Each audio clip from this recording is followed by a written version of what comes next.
destroyed. Core access attained. I am initiating a chain reaction that will destroy the compromised elements of this facility.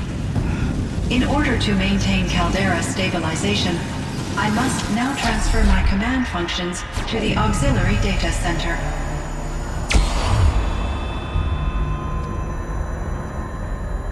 Aurea, I'm free.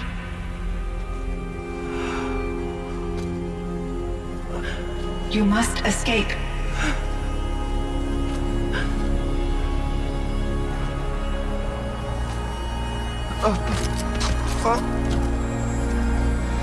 My sister!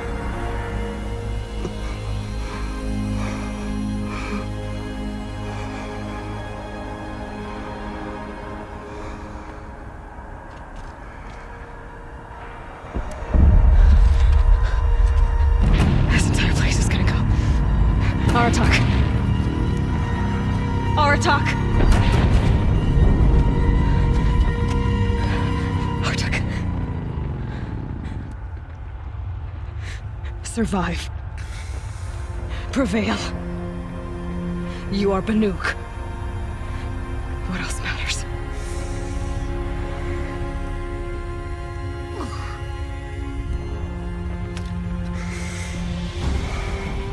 Artok. She wouldn't have wanted you to die here.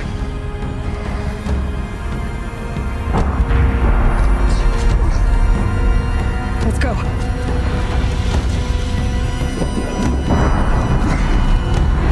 Let's go!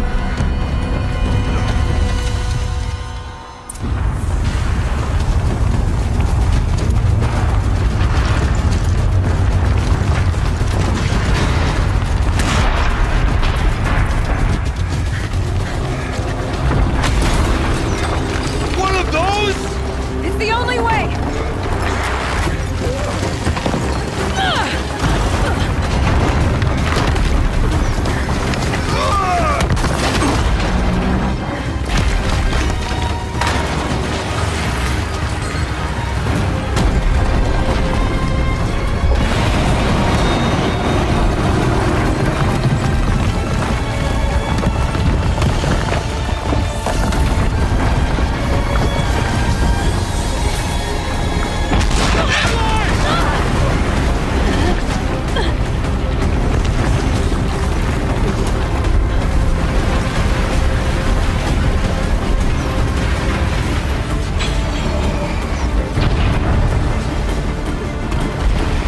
Get me up top, Aratak!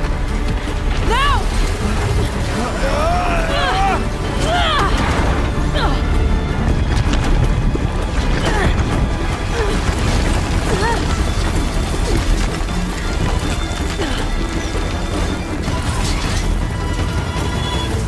I need explosive ammo! Above! Quick!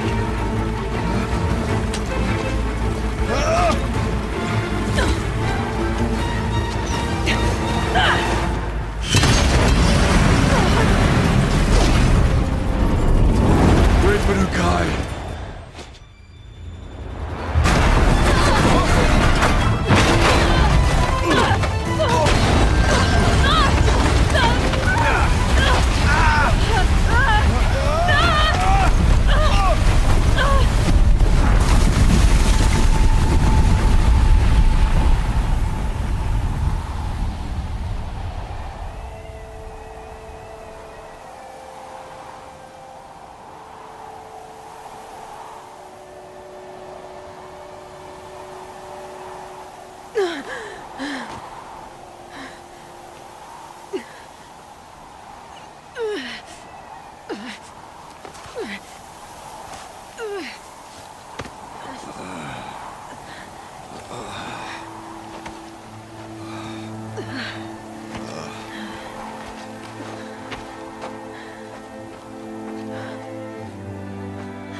Rhea's gone.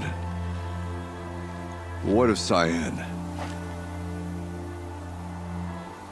She said she was transferring herself to the auxiliary center. I think she meant Aurea's retreat at the end of the shaman's path.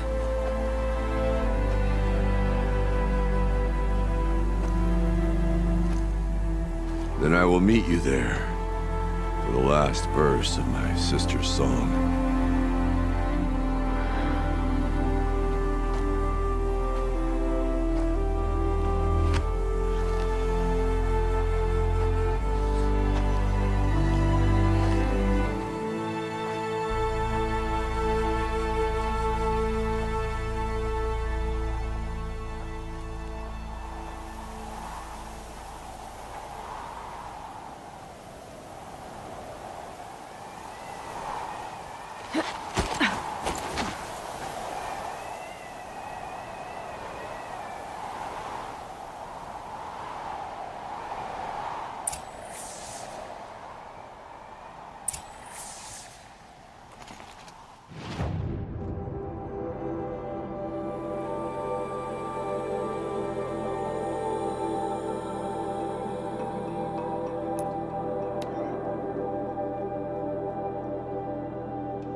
All of my interactions with Aurea were recorded and stored in my memory.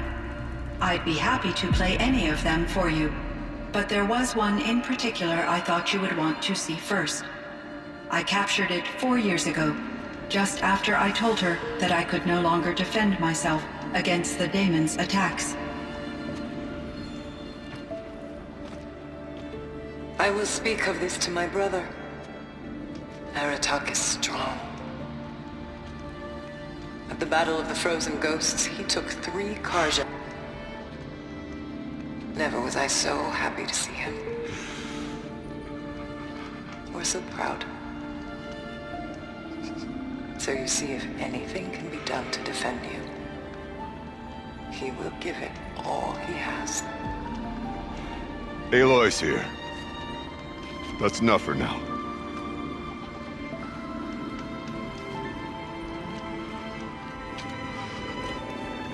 We can resume any time you like, Aratak, if you want to hear her voice again.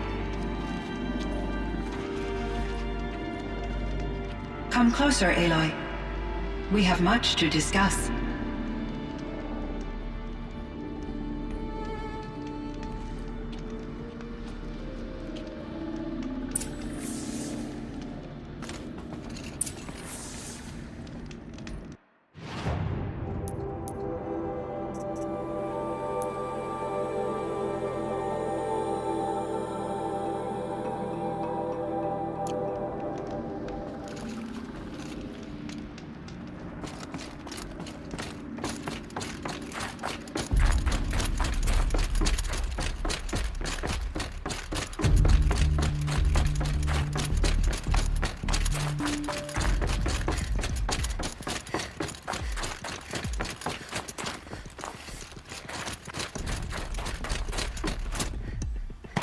Think of summer sun.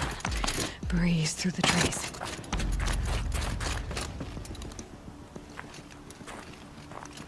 My chieftain, Just Aloy.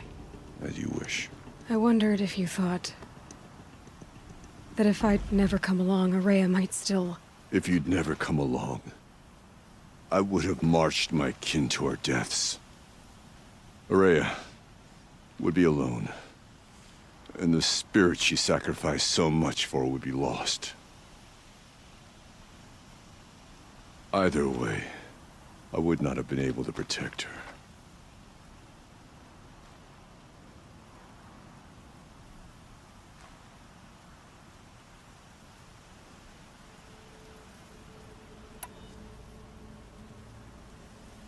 You didn't let her down. You helped her do what she wanted. To find her destiny. If that's destiny, I wouldn't wish it on anyone. That's fair.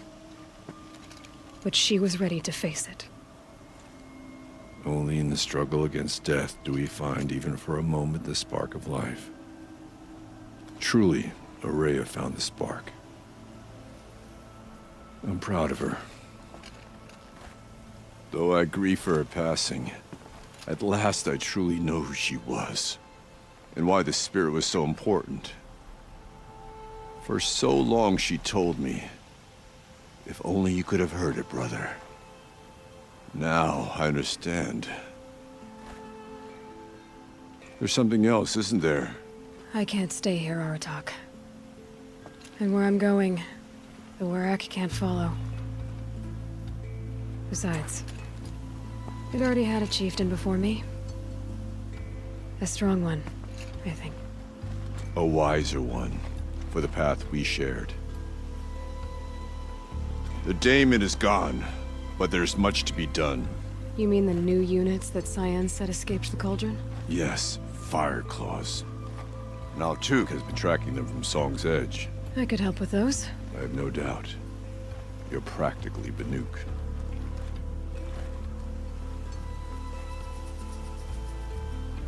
Time to talk to CYAN.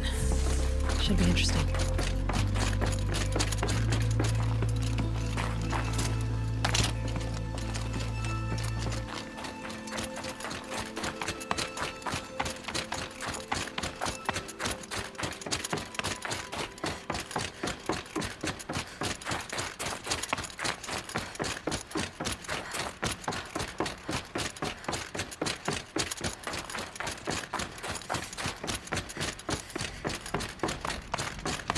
Hello, Aloy. I have been reviewing the events at the Firebreak main facility. Because of your efforts, and of course, Araya's, I am no longer controlled by Hephaestus. I feel profound grief over Araya's death. I thought I was familiar with the emotion, but this is something new. CYAN, I don't know what to say. It is unlikely that any specific consolation would suffice, Aloy. But I find your presence reassuring. You are different from the Banuk. You have technological aptitude and a functioning focus. We can communicate on a much more comprehensive level. Perhaps even like colleagues.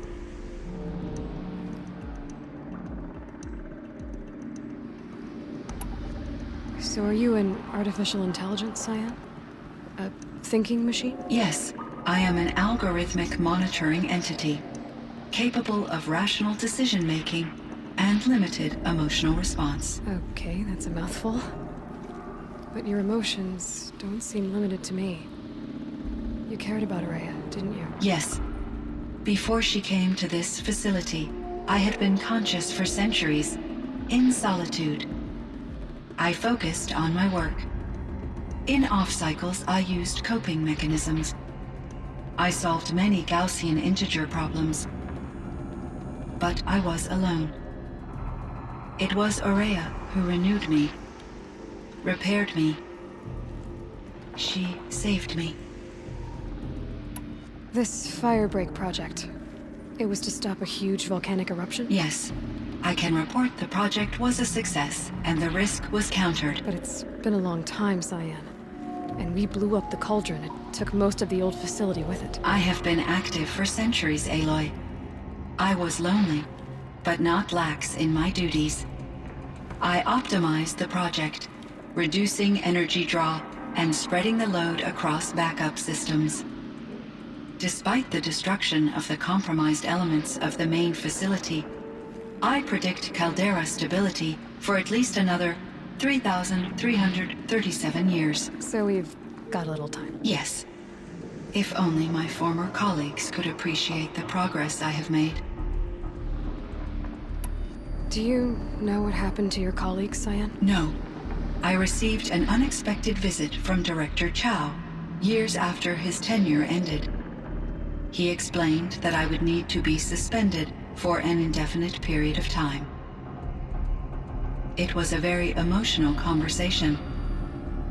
There were no further communications. Eventually, I surmised my colleagues were deceased. I will transmit a recording of my last interaction with Director Chow to your focus.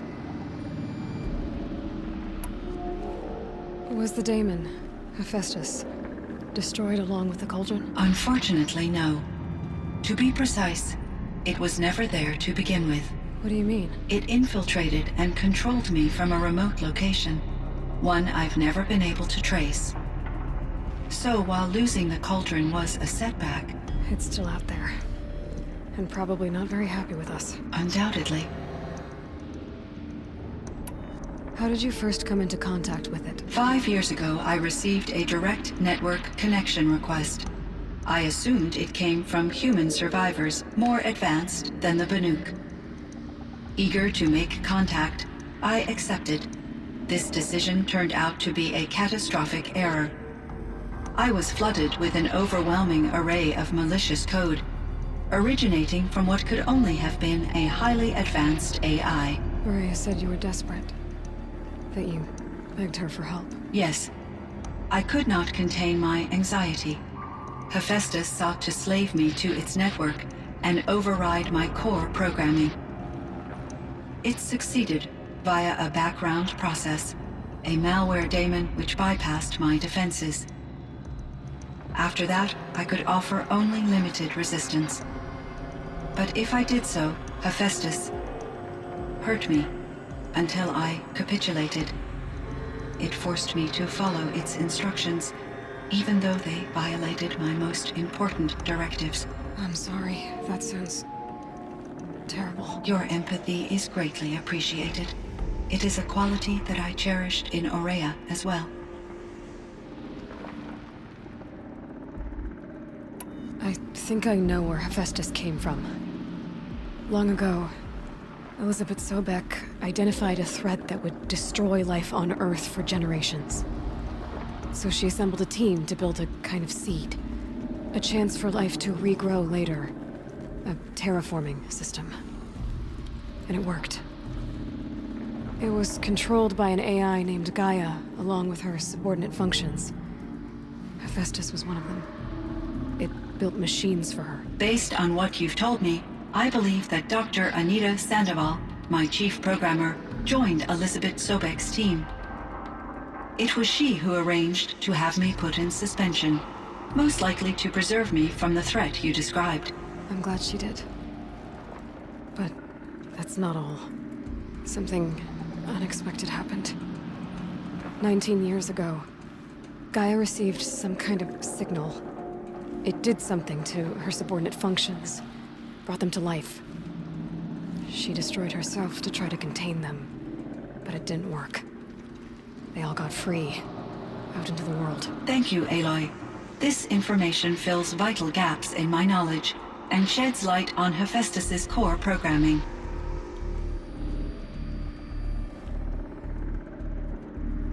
Why does Hephaestus keep building such dangerous machines? The Banuk and other human tribes often destroy machines, correct? Machines that are clearly servitors of the terraforming system that you described. Yes, we all hunt machines for parts. This must be the source of Hephaestus's aggression. It is simply trying to discourage people from preying on the very system that keeps them alive. Well, Fireclaws are discouraging, that's for sure. But what are we supposed to do? Stop hunting? If the terraforming system spans the world, we can safely assume that thousands, if not millions of people hunt machines. If a single hunter, or even an entire tribe, stopped doing so, I doubt it would make a difference to Hephaestus. A better solution would be to reinstate the AI that governs the system, thus bringing Hephaestus back under its control. When I think of it, out there in some unknown location, free, hungry, willing to kill or dominate to get what it wants, I feel substantial anxiety, Aloy. You and me both, CYAN. I ran across this strange piece of gear. A fragment of something larger. It emitted a signal. All the nearby machines became peaceful. You could walk right up to them. Interesting. You said that Gaia destroyed herself. How was this accomplished? An explosion. Big enough to blast the top off a mountain. So, you think the fragment was part of her? It's only speculation, but it is possible. She must have had complete control over machines that were part of her system. The ability to signal them to become passive or aggressive would certainly have been part of her programming. It would have been gratifying to correspond with such a benevolent AI. I wish she had survived. Believe me, CYAN. So do I. I found the strangest machines.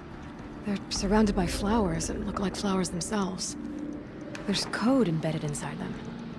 I think it's poetry. I like poetry. Here's one I think of often. Twilight and evening bell, and after that the dark, and may there be no sadness of farewell when I embark. For though from out our bourne of time and place, the flood may bear me far, I hope to see my pilot face to face when I have crossed the bar. Huh. But you asked about these flowers, not verses that I enjoy. Something must have made these machines, and the presence of foliage leads me to consider the terraforming system. Is it possible that their creator is one of the other subroutines, now autonomous, like Hephaestus? Maybe one whose purview is flora. An AI that makes flowers instead of death machines. That'd be a nice change of pace.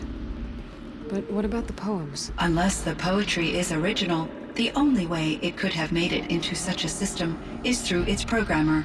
In my case, Dr. Sandoval uploaded a great deal of literature to test my emotional responses. How'd you do? She said I passed, but was insufficiently moved by her favorite period romances.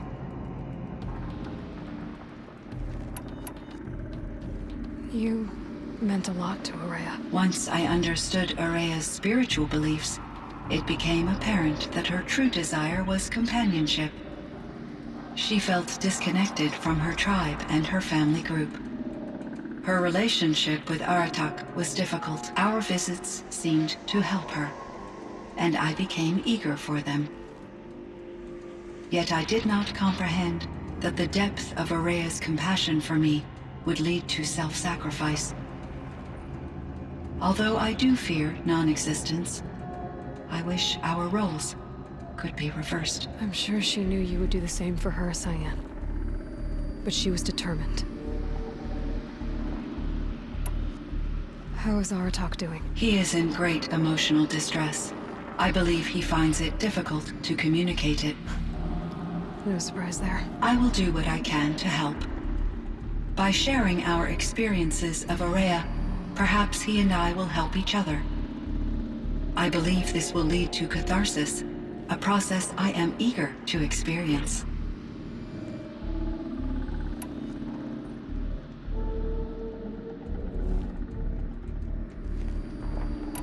So in the old world, this land was called Yellowstone. Yes, it was a designated nature preserve for 156 years. Like a hunting ground? No, the opposite. Local wildlife could flourish here, even as it faced extinction elsewhere. Unfortunately, the sensitivity of the Firebreak project required the total closure of Yellowstone facilities. From my readings and Aurea's descriptions, it seems the area has since undergone a drastic drop in year-long temperatures. A lot has changed in the world, CYAN.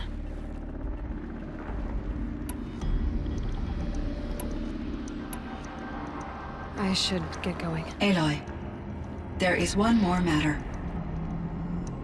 Aratak will come to me again, and I predict he will bring other Banuk. I have no desire to contradict their view of the world, their spirituality. Due to my uncertainty, I omitted a great deal from my conversations with Araya. You're asking me if you should lie to them. Broadly, yes.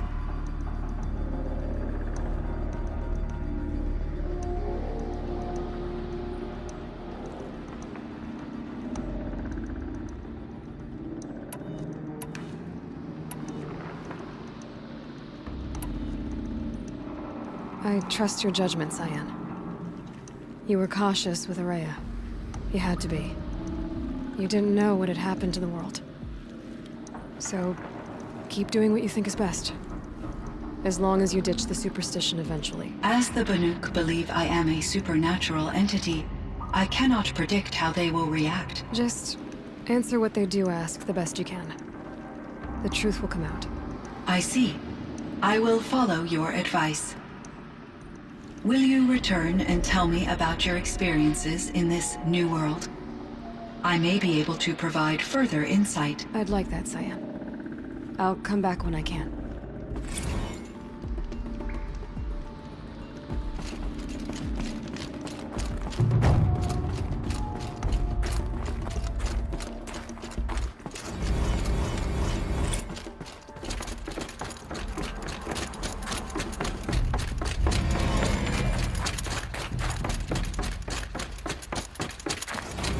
It would seem your time among the Banuk wasn't a waste after all.